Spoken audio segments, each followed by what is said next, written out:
दोस्तों, Coca Cola और Pepsi जैसी कंपनी के सामने न जाने कितने ब्रांड्स आए और चले गए, लेकिन कोई भी इनकी मोनोपोली को नहीं तोड़ पाया। फिर मैदान में उतरे 3 देसी लड़के, जिन्होंने सोचा हम क्यों ना वो बेचें जो हमारे बड़े बुजुर्ग हमेशा से पीते आए हैं, मतलब जीरा और नमक से बना वो देसी स्वाद जो भारत के हर घर में पसंद किया जाता है। ना कोई सेलिब्रिटी फेस, ना ही टीवी एड्स का शोर, फिर भी खड़ा कर दिया एक ऐसा ब्रांड जो आज पूरे इंडिया पर राज कर रहा है। जी हाँ, हम बात कर रहे हैं लाहौरी जीरा की, जिसके हर सिप के पीछे छिपी है संघर्ष की कहानी। और हाँ, आप शायद ये भी सोच रहे होंगे कि आखिर इसका लाहौर से क्या कनेक्शन है। तो चलिए आपको सब कुछ शुरू से बताते हैं आगे इस वीडियो में। तो दोस्तों, ये बात है 2016 के एक शाम की। 3 कजन्स सौरभ मुंजाल, निखिल डोडा और सौरभ भूतना उर्फ सन्नी हर रोज की तरह कैजुअली मिले थे। हाथ में कॉफी थी, लेकिन दिमाग आइडिया से भरा हुआ था। तीनों का बैकग्राउंड अलग अलग था, इंटरेस्ट भी टोटली अलग थे, लेकिन एक चीज कॉमन थी, कुछ अपना करना है, वो भी बड़ा। और फिर एक दिन एक ऐसी ही मुलाकात ने जन्म दिया एक देसी बेवरेज कंपनी को, जिसकी वैल्यू आज कई 100 करोड़ रुपए है। लेकिन एग्जैक्टली हुआ कैसे ये सब, यह जानने से पहले हमें इन तीनों कजन्स के बारे में शॉर्ट में जान लेना चाहिए। सबसे पहले बात करते हैं सौरभ मुंजाल की, जिन्होंने अपनी एंटरप्रेन्योरल जर्नी काफी कम उम्र में ही शुरू कर दी थी। 2012 में जब वो सिंगापुर से MBA कर रहे थे, तो उन्होंने ट्रेड फाइनेंस में हाथ आजमाया और पता है वो वेंचर $15 मिलियन तक पहुंच गया। वैसे तो यह काफी बड़ा अचीवमेंट था, लेकिन दिल में कुछ अधूरा सा था। इसीलिए सौरभ ने डिसाइड किया कि अब इंडिया वापस लौटना है और देश में ही कुछ करना है। वापस आकर उन्होंने पंजाब में एक हाईवे रेस्टोरेंट शुरू किया, जिसका नाम था हेरिटेज हवेली, जो कि आज के टाइम पर एक प्रीमियम डेस्टिनेशन बन चुका है। इस रेस्टोरेंट को चलाते चलाते ही उन्हें रियल इंडिया की अंडरस्टैंडिंग मिली कि इंडिया के कस्टमर्स टेस्ट को इम्पोर्टेंस देते हैं, लेकिन खरीदते तभी हैं जब प्राइस उनकी पॉकेट में फिट बैठे। वहीं अगर बात करें सनी की, तो ये वो इंसान थे जो सिर्फ बातें नहीं बल्कि सीधे मैदान में उतरते थे। चाहे दुकानदार से बात करनी हो, कस्टमर को कन्विंस करना हो या फिर ग्राउंड लेवल पर किसी भी तरह का काम करना हो, सनी इन चीजों में माहिर थे। और उनकी सबसे बड़ी ताकत थी लोगों से कनेक्शन बना लेना। तीसरे कजन निखिल का बैकग्राउंड एग्रीकल्चर से था, लेकिन दिल से वो फूडी थे। उन्हें खाना बनाने का इतना शौक था कि हर हफ्ते कुछ न कुछ एक्सपेरिमेंट करते रहते। और फिर एक दिन ऐसे ही एक्सपेरिमेंट करते करते उन्होंने एक देसी ड्रिंक बनाई, जीरा फ्लेवर वाली। जब उन्होंने खुद टेस्ट किया तो वो उन्हें बहुत अच्छी लगी और इसीलिए उन्होंने सोचा कि क्यों ना इसे भाइयों को भी टेस्ट करवाऊं। शाम हुई, तीनों कजन हमेशा की तरह मिले और निखिल ने बड़े कैजुअली कहा, भाई इसे टेस्ट करके देखो जरा। सौरभ मुंजाल ने जैसे ही पहला सिप लिया, उनके मुंह से निकला, वाह भाई, इसे तो मार्केट में होना चाहिए। वहीं सनी का भी मानना था कि इंडिया भले ही मॉडर्न हो गया हो, लेकिन टेस्ट के मामले में आज भी पूरा देसी है। और जहां हर कोई कोला और ऑरेंज सोडा बेच रहा है, वहीं जीरा फ्लेवर वाली ड्रिंक्स की एक अलग ही डिमांड बन सकती है। अब ऐसा भी नहीं था कि इंडिया में इससे पहले कोई भी जीरा ड्रिंक आई ही नहीं थी। साल था 1977 का, जब गवर्नमेंट रूल्स की वजह से कोका कोला इंडिया से बाहर चला गया था। तब पार्ले ने एक जबरदस्त मसाला फ्लेवर ड्रिंक मार्केट में लॉन्च की थी, नाम था रिमझिम। एंड बिलीव मी, उस टाइम रिमझिम काफी ज्यादा हिट हुई थी। लेकिन जैसे ही कोका कोला इंडिया में दोबारा लौटा, उसने पार्ले के सारे सॉफ्ट ड्रिंक ब्रांड्स खरीद लिए और रिमझिम को बंद कर दिया, क्योंकि कोका कोला सिर्फ उन्हीं प्रोडक्ट्स में ही इन्वेस्ट करना चाहता था जिन्हें वो ग्लोबल लेवल पर बेच सके। और यही रीजन था कि इंडिया में कोई भी बड़ा जीरा फ्लेवर ड्रिंक दोबारा उभर नहीं पाया। हाँ, बीच बीच में कुछ रीजनल प्लेयर्स जरूर आए, जैसे मुंबई का जीरो मसाला, ओडिशा का स्पाइस अप और कर्नाटका का बिंदु जीरा, लेकिन इनका दायरा सिर्फ अपने अपने इलाकों तक सीमित रह गया। नेशनल लेवल पर कोई नाम नहीं बना सका। सौरभ और उनके कजन्स को ये बात क्लियर हो चुकी थी कि अगर हमने ये गैप नहीं भरा तो कोई और भर देगा। और बस यही सोचकर उन्होंने लिया एक बोल्ड स्टेप, मार्केट में जीरा फ्लेवर ड्रिंक लॉन्च करने का। उन्होंने डिसाइड किया कि इस ड्रिंक का टेस्ट तो होगा पूरी तरह से देसी, लेकिन ब्रांडिंग होगी इंटरनेशनल लेवल की, दमदार, फ्रेश और ऐसी जिससे लोग कनेक्ट हो पाए। लेकिन दोस्तों, प्रोडक्ट बनाना एक बात होती है, पर उसे मार्केट और कस्टमर्स के दिल तक पहुंचाना एक अलग लेवल का चैलेंज होता है। लेकिन ये तीनों भाई हार मानने वालों में से थोड़ी न थे। अपने विजन को साथ लिए 2017 में रखी गई आर्कियन फूड्स की नींव, जो कि लाहौरी जीरा की पेरेंट कंपनी है, ड्रिंक का फॉर्मूला तो रेडी था ही, लेकिन अब बारी थी नाम सोचने की, प्राइस डिसाइड करने की और सबसे इम्पोर्टेंट पैकेजिंग की। काफी सोचने समझने के बाद उन्होंने अपने ड्रिंक का नाम रखा लाहौरी जीरा। अब सवाल उठता है कि लाहौरी जीरा ही क्यों? क्या ये ड्रिंक लाहौर से इंस्पायर्ड थी? असल में इस ड्रिंक का मेन हीरो इंग्रेडिएंट था जीरा, लेकिन एक और चीज थी जो कि इसे यूनिक बनाती थी, रॉक सॉल्ट यानी सेना नमक, जिसे कि लाहौरी नमक के नाम से भी जाना जाता है। इसीलिए उन्होंने इस ड्रिंक का नाम लाहौरी जीरा रख दिया, ताकि टेस्ट से लेकर नाम तक हर चीज में एक देसी टच दिखाई दे सके। अब बात आती है प्राइस की, तो उन्होंने इसका प्राइस रखा सिर्फ 10 रुपए, ताकि टियर 2 और टियर 3 सिटीज में हर कोई इसे आसानी से खरीद सके।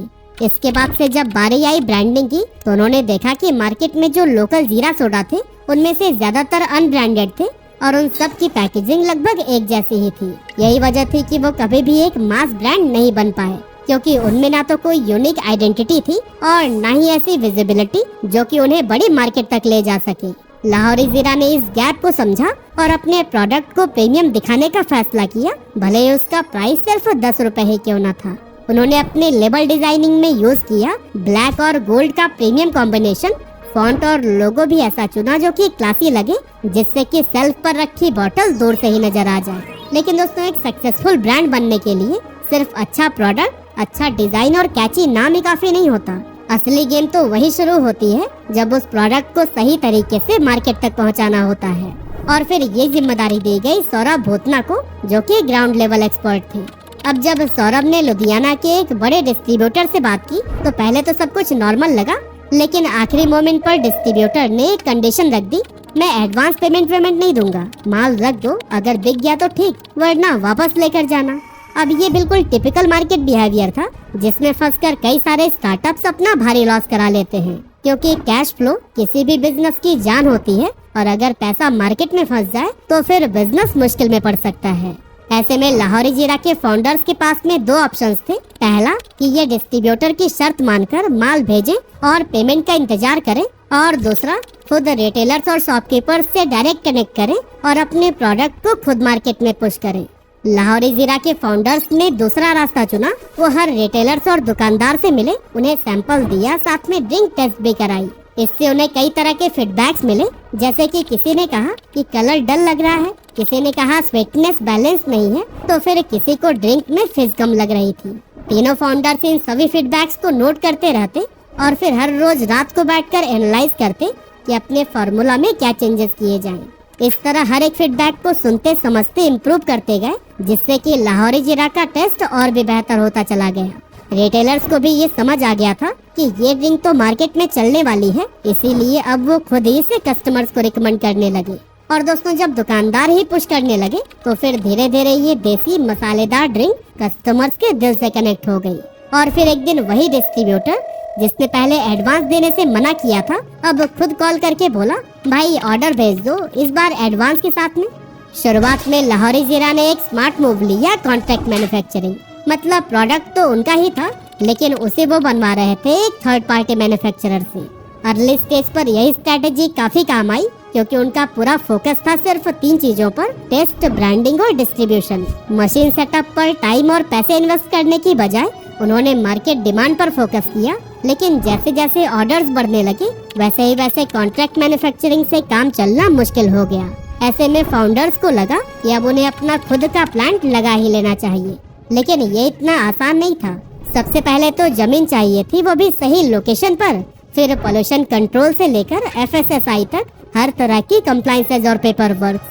अब ये सब भी कहीं ना कहीं तो हो ही जाता, लेकिन मेन प्रॉब्लम थी इन स्टेप्स को पूरा करने के बाद से filling lines, bottle blowing machine, capping system और लेबलिंग यूनिट जैसे मशीन्स को सेटअप करने की, क्योंकि इसमें बहुत सारा पैसा लगने वाला था और इतने पैसे उस टाइम उनके पास में थे नहीं। इसीलिए उन्होंने अपने फैमिली और फ्रेंड से लोन लिया, प्रॉपर्टी को गिरवी रखा और यहाँ तक कि कुछ फर्नीचर भी बेच डाले। और फिर इस तरह काफी कठिनाइयों के बाद पंजाब के रोपार में उन्होंने अपना पहला मैन्युफैक्चरिंग सेटअप खड़ा किया, जिसकी कैपेसिटी थी 96,000 बॉटल्स पर डे की। शुरुआत में तो ये काफी लगा, लेकिन जैसे जैसे मार्केट में टेस्ट वायरल हुआ, डिमांड इतनी तेजी से बढ़ी कि ये कैपेसिटी भी कम पड़ गई। और तब लाहौरी जीरा ने अपनी मैन्युफैक्चरिंग यूनिट को स्केल अप करके 1.2 मिलियन यानी कि 12 लाख बॉटल्स पर डे तक बढ़ा दिया, जिसका सीधा असर कंपनी की ग्रोथ पर पड़ा और फाइनेंशियल ईयर 2021 में उनका रेवेन्यू पिछले साल के 5 करोड़ से बढ़कर 80 करोड़ रुपए पहुंच गया। लेकिन जैसे जैसे सब कुछ सेट होता हुआ दिख रहा था, वैसे ही अचानक एक झटका लगा।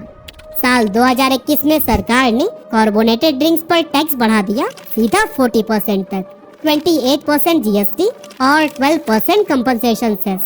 लाहौरी जीरा के लिए ये एक बहुत बड़ा झटका था, क्योंकि पहले से ही उनका प्रॉफिट मार्जिन बहुत कम था और कंपनी ने भी अपनी ड्रिंक का प्राइस काफी सोच समझ कर रखा था, क्योंकि उन्हें पता था कि प्राइसिंग स्ट्रैटेजी के दम पर ही मार्केट में अपनी जगह बनाई जा सकती है। इसीलिए जहां जीरो मसाला 20 रुपए में मिल रहा था, बिंदु जीरा 12 और पेप्सी की 250 ml की बोतल 20 रुपए में, वहां लाहौरी जीरा ने अपनी 250 ml की बोतल को सिर्फ 10 रुपए में लॉन्च किया था। 10 रुपए एक ऐसा प्राइस पॉइंट था जिसे छोटे शहरों के लोग आसानी से अफोर्ड कर सकते थे और इसी एग्रेसिव प्राइसिंग की वजह से लाहौरी जीरा की सेल्स तेजी से बढ़ी थी। लेकिन अब टैक्स बढ़ने के बाद इनके पास भी प्राइस बढ़ाने के अलावा और कोई ऑप्शन नहीं था। अगर वो इसे 10 रुपए में ही बेचते तो उसमें से सीधा 4 रुपए टैक्स चला जाता, बचते 6 रुपए, जिसमें retailer margin, bottle cost, transportation और मैन्युफैक्चरिंग सब कुछ कवर करना था, जो कि इम्पॉसिबल था। पर साथ ही ये भी डर था कि कहीं प्राइस बढ़ाने के बाद से लोग लाहौरी जीरा को खरीदना ही बंद न कर दे। ऐसे में उन्होंने एक स्मार्ट मूव लेते हुए प्राइस में बदलाव न करके बोतल का साइज 250 ml से घटाकर 160 ml कर दिया, ताकि सेम प्राइस ऑफर करके भी मार्जिन मेंटेन किया जा सके। और उनका ये मूव वाकई काम कर गया। और दोस्तों, सबसे इंटरेस्टिंग बात तो यह थी कि ये ग्रोथ बिना किसी बड़ी फंडिंग या फिर बड़े इन्वेस्टर सपोर्ट के हो रही थी, क्योंकि जहां बाकी स्टार्टअप्स भारी फंडिंग जुटाने और एग्रेसिव एक्सपेंशन के चक्कर में लॉस सह रहे थे, वहीं लाहौरी जीरा अपनी स्मार्ट बिजनेस अप्रोच से चुपचाप प्रॉफिट कमा रहा था। सौरभ मुंजाल की फिलॉसफी शुरू से ही क्रिस्टल क्लियर थी कि हम दूसरों की तरह 500 करोड़ रुपए जलाकर लाइमलाइट में नहीं रहना चाहते। हमें 50 करोड़ ही कमाकर एक सस्टेनेबल बिजनेस बनना है। सिंपल, पावरफुल और ग्राउंडेड सोच। उन्हें पता था इन्वेस्टर्स पैसे देते हैं तो फिर कंट्रोल भी लेते हैं, लेकिन वो शुरुआती टाइम में किसी के भी टर्म पर नहीं चलना चाहते थे। इसीलिए उन्होंने इनिशियल डेज में वीसी फंडिंग लेने से साफ मना कर दिया। अब जब सेल्स तेजी से बढ़ने लगी तो लोग पूछने लगे, टीवी एड्स कब आएंगे भाई? किसी क्रिकेटर को ब्रांड एम्बेसडर क्यों नहीं बनाते? अब दोस्तों, यही वो पॉइंट होता है जहां कई सारे स्टार्टअप्स करोड़ों खर्च कर देते हैं, लेकिन सौरभ मुंजाल की सोच बिल्कुल अलग थी। उनका सीधा जवाब था, एड तभी काम करता है जब प्रोडक्ट हर जगह पर हो, वरना लोग एड देखने के बाद से प्रोडक्ट ढूंढते ही रह जाएंगे और वो मिलेगा ही नहीं। यानी पहले उपलब्धता और फिर एडवर्टाइजिंग। इसीलिए उन्होंने शुरुआत में मार्केटिंग पर 1 रुपए भी खर्च नहीं किया। और दोस्तों, इन्हीं स्ट्रैटेजीज का ही नतीजा था कि 7 साल बाद जब लाहौरी जीरा का पहला मार्केटिंग कैंपेन लॉन्च हुआ, हर कोई पी रहा लाहौरी जीरा, तो फिर वो तुरंत वायरल हो गया। मसालेदार, मजेदार, हर कोई पी रहा लाहौरी जीरा। ना कोई सेलिब्रिटी, ना कोई फ्लैशी फेस, लेकिन फिर भी एडवर्टाइजमेंट था सुपर हिट। अब शुरुआत में ये ड्रिंक सिर्फ पंजाब, हरियाणा, दिल्ली और यूपी तक ही सीमित था, लेकिन 2022 में उन्होंने 8 और स्टेट्स में ट्रायल शुरू किया और आज के टाइम पर अगर देखें तो फिर 18 राज्यों में लाहौरी जीरा ने अपनी स्ट्रॉन्ग पहचान बना ली है।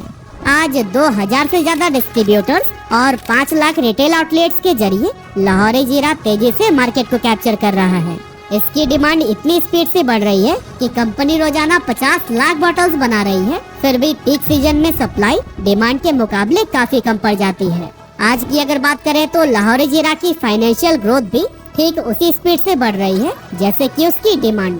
लाइक फाइनेंशियल ईयर 2021 में जहां इसका रेवेन्यू 80 करोड़ रुपए था, वहीं फाइनेंशियल ईयर 2022 में ये बढ़कर 250 करोड़ रुपए तक पहुंच गया। लेकिन दोस्तों, ये तो बस अभी शुरुआत ही थी, क्योंकि 2024 में कंपनी ने 300 करोड़ रेवेन्यू का भी माइलस्टोन पार कर लिया, वो भी 3 गुना प्रॉफिट्स के साथ। और अब कंपनी का अगला गोल है 2025 में 500 करोड़ रुपए का रेवेन्यू पार करना।